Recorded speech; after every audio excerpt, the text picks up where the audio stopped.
Welcome to episode 2 of Zach Gowan, the One-Legged Wonder. As you've seen in the previous video, Zach Gowan at first tried to wrestle for the WWE going through NXT.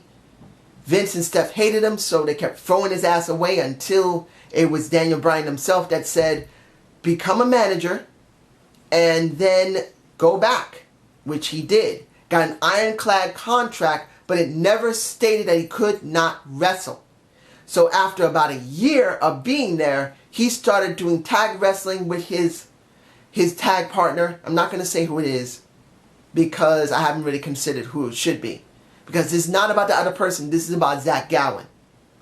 But the point is, eventually Zach broke away from the guy that he was being the manager for and started wrestling for himself. But here's the thing. Zach as a wrestler will be good.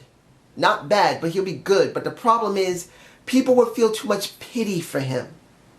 Now, there's nothing wrong with having a certain amount of pity or a certain amount of the underdog formula in somebody. But the point will be that Zach will constantly get beat. He's going to get beat. Even though he's a good wrestler, he's constantly getting beat. And people are going to be saying the underdog Zach Gowan, and then eventually it's going to be, we pity this guy. This is so sad. Why is he still wrestling Zach Gowan? And that is when Zach is going to change. He's going to go from being a person that does work in the ring, oh my eye, to someone who does work outside the ring. I'm not saying he'll be a promoter. He will be a manager. He's going to be someone that's going to be doing his work outside the ring. He'll be using a prosthetic leg going around. He will do whatever it takes to get attention. Kind of like how The Miz was back in 2008, 9, and 10. Trying to do whatever he can to get attention. Willing to hurt people to get attention. Willing to cause havoc to get attention. He hacks into the computer system of WWE and messes it up. And says, I'm holding it to ransom until I get what I want. I want to wrestle someone. I want money and I want it now. This is how I would get Zach Gowan over. Doing it in an entirely different way. I know a lot of people want to see Zach wrestle. And I've seen Zach wrestle in a couple of times in different promotions a little bit years ago. Nothing currently. But people, and I'm not being disrespectful or prejudiced, but people get uncomfortable seeing someone with a heavy disability trying to do something that really shouldn't be doing. Unless it's limited and it has something else to go with it. Now, I'm not trying to be mean to Zach. I've got a disability. But I see my limitations and what I can get away with.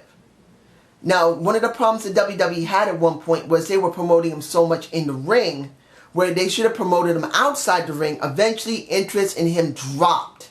Because people eventually felt very uncomfortable seeing Zach either get his butt kicked or just seeing him in the ring so much. The underdog factor is still there. But it's got to be limited. He has to do more work outside the ring. So that is what I would do. Essentially, Zach Gowan would become a terrorist. I know that's something not many people want to hear these days, but the WWE have done this periodically where they would do a storyline that mirrors real life. They had the Sergeant Slaughter have sympathy for Iran. So having him as a entertainment ento-terrorist would actually be a wise thing to do. And you think he couldn't move around with that one leg, he'll have some help. You can actually throw a Paige with him. And I know I said that eventually Paige would go into NXT, and she did. But in this case, Paige would come back and give him a hand. Why not? Have her around as his sidekick. Since she's supposed to be the anti-diva, and in this case, as an anti-diva, she won't be wearing any makeup. She'll be wearing regular clothes. She'll be running around with him, wheeling him around in a wheelchair, or going places with him so he can hack the systems and mess up the computers, going to turn the lights out in a certain place, have a bat in his hand, go whack the people and just beat the crap out of them. Doing whatever it takes to get the advantage over the WWE. He wants to be relevant. He knows he can't beat anybody in the ring very well.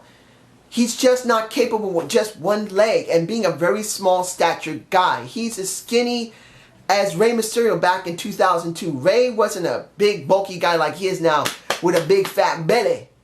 But back then he was very thin, he was very skinny. This is the Zach Gowan even today. He's not a big built guy. So you got to get him over differently. And the last episode of the Booking the Wrestler will be what's going to happen to him and how he will get relevance in the company.